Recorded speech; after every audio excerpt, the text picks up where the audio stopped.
Olá, viajante! Eu sou Leonardo MacLeod, do clã dos MacLeod. Mas há muito tempo atrás eu era conhecido como Ask, o primeiro homem criado pelos próprios deuses. E eu estou aqui para contar a vocês sobre a deusa Nerthus, regente da Terra. Por isso,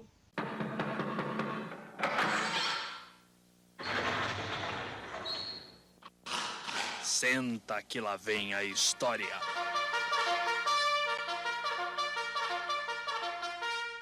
antes de começar, só para dar um aviso. Alguns dos nomes que vocês irão ouvir a partir desse episódio em diante podem ser um pouco diferentes daqueles que vocês conhecem atualmente, principalmente por causa dos filmes da Marvel com relação à cultura nórdica. Por isso, o nome como Asgard vocês não vão ouvir, porém vão ouvir o nome Osgardur ou Midgardur, que seria Midgard, e também nomes como Thor, Odin, não é Odin ou Thor. Então eu vou estar falando um próximo do que era falado anteriormente da cultura nórdica, né, do idioma nórdico, que é uma reformulação medieval feita por historiadores como o professor Jackson Crawford, que é um especialista no idioma nórdico antigo, que ensina na Universidade de Colorado, nos Estados Unidos, e é dos vídeos dele, que ele tem um canal no YouTube, que eu vou deixar até o link na descrição, e foi de lá que eu peguei a pronúncia de certos nomes e pessoas e lugares da cultura nórdica para poder chegar um pouco mais perto do original, para poder passar o que realmente é a cultura nórdica e não o que conhecemos atualmente devido a filmes, séries de TV, livros, HQs e como imaginamos que possa ser a pronúncia de certos nomes, como, por exemplo, o martelo de Thor, que é Mjolnir, ou o salão onde ficam os guerreiros de Asgard, que, por exemplo, no filme do Thor eles falam como Valhalla. Na verdade, eu acabei descobrindo pelo professor Jackson que é Valhall. Então, por exemplo, Heimdall, que é interpretado pelo Idris Elba, é na verdade Heimdallr. Então, por isso, não se assustem, porque não está errado a pronúncia que eu vou estar falando, ela só é mais próxima do que os historiadores acreditam que era o idioma nórdico, porque como não tem nada além do que foi escrito por pessoas que não eram daquela cultura, a maioria eram cristãos, então eles tinham a própria interpretação, não tem como saber 100% como era a pronúncia do idioma nórdico. Por isso, vamos lá. Segundo o historiador romano Tácito, a principal divindade arcaica dos povos nórdicos era a Mãe Terra, e conhecida por vários nomes de acordo com o lugar e a época do seu culto, que era realizado em uma ilha sagrada. Ela é reverenciada pelas tribos bálticas, escandinavas, germânicas e anglo-saxas, e seus cultos antecederam todos os outros. Na comparação com Tellus Mater, a Mãe Terra romana, evidenciou-se as amplas e complexas características da Mãe Terra nórdica. Não apenas as nutridoras e sustentadoras da vida pelos seus frutos, mas também o seu temido poder destruidor pelos terremotos, inundações, tempestades, vulcões, geleiras, incêndios, secas e fome.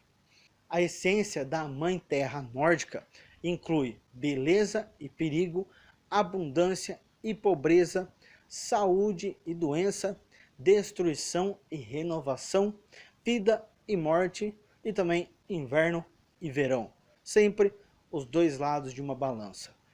Memórias de uma deusa da terra, que conferia aos seres humanos as suas divindades, aparecem em um antigo encantamento anglo-saxão para invocar a fertilidade da terra, que misturava versos e orientações em prosa, além de referências cristãs e pagãs.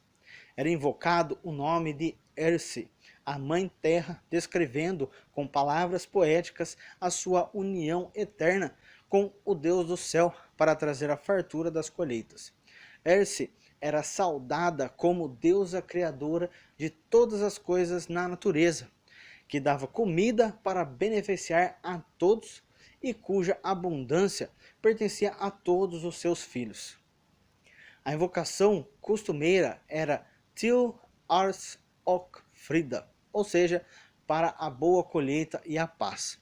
Após se inclinar por 9 meses, o fazendeiro oferecia primeiro 4 fatias de terra recém-arada nas 4 direções, depois invocava os poderes do sol, do céu, da terra e do senhor e da senhora, que normalmente na cultura nórdica são conhecidos como Frøyer, senhor, e Froya, senhora.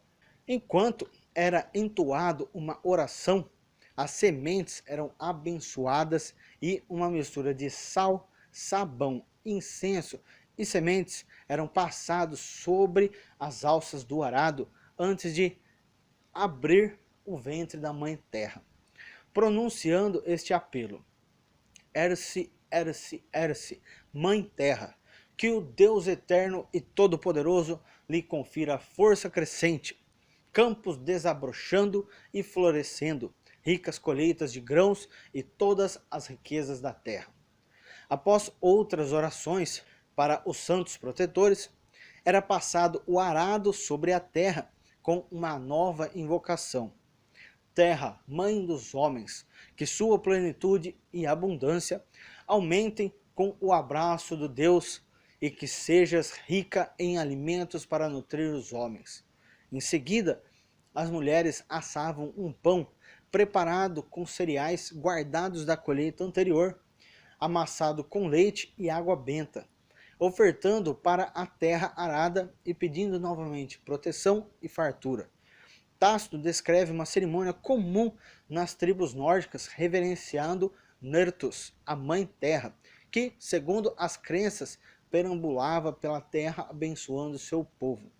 Em uma ilha sagrada existia um bosque, e no meio das árvores permanecia escondida uma carruagem coberta com panos. Apenas um sacerdote podia tocá-la, e ele percebia quando a deusa entrava nela. Em seguida, iniciava-se a peregrinação, a carruagem sendo puxada por vacas e parada em cada comunidade para que Nertus propiciasse a fertilidade da terra e dos animais. Durante a procissão, todos os conflitos eram interrompidos, as armas guardadas para que a paz reinasse enquanto a deusa estivesse no meio dos homens. Depois da bênção da terra, seguia-se celebrações e festividades nos locais visitados pela deusa, enquanto a carruagem era levada de volta para a ilha.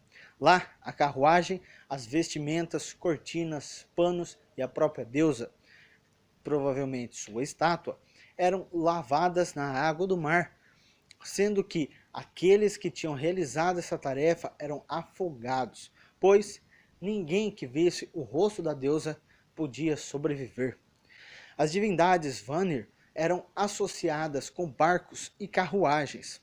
São conhecidas também de outras culturas antigas, procissões que levavam a estátua de uma deusa ou sua representante, a sacerdotisa velada, para abençoar a terra ou protegê-la na iminência de uma guerra, seca, inundação ou epidemia.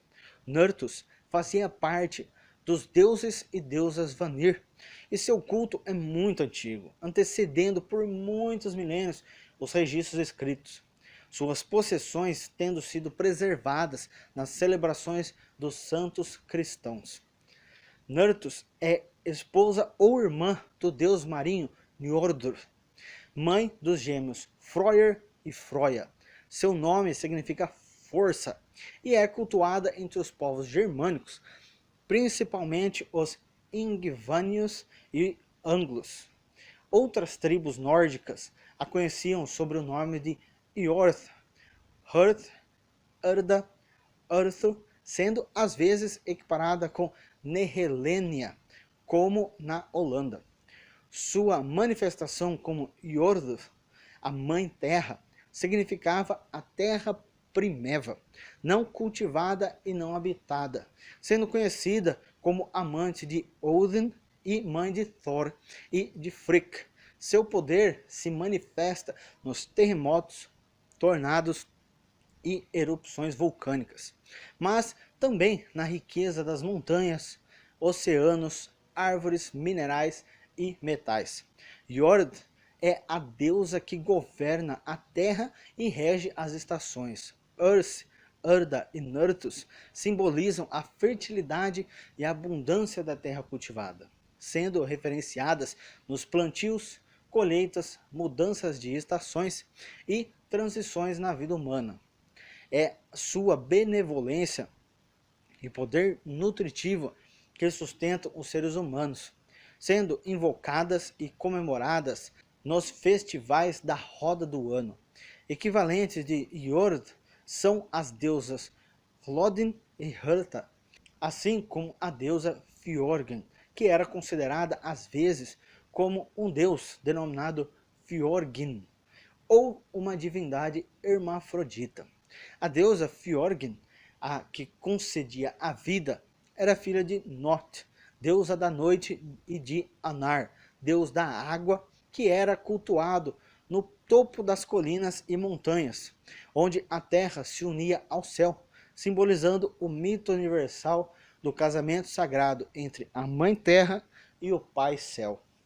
A Mãe Terra nórdica era reverenciada como um dos seus diversos nomes na véspera do solstício de inverno, na Noite da Mãe, pelas famílias e as tribos reunidas ao redor das lareiras ou fogueiras, que agradeciam as suas permanentes dádivas, o poder da sustentação e nutrição da vida, com orações, oferendas, brindes e comemorações comunitárias. Pedia-se a Nurtus bênçãos de abundância e proteção, ao mesmo tempo clamando pelo seu perdão por todas as ofensas cometidas pelos seres humanos contra o seu sagrado ventre, doador da vida e dos recursos para sua própria nutrição e sustentação.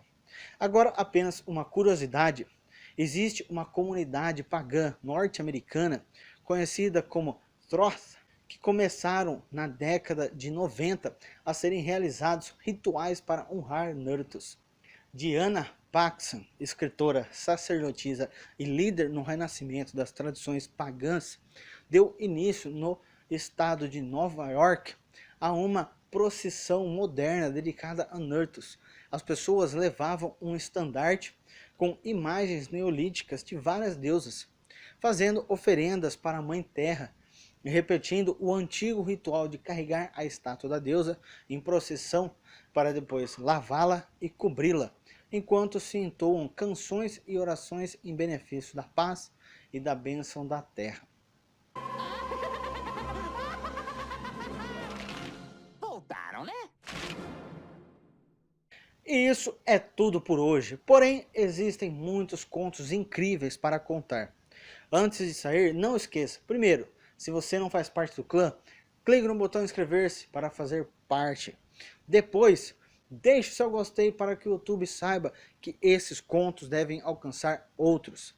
Dessa forma, você pode ajudar a espalhá-los pelos 4 cantos do reino.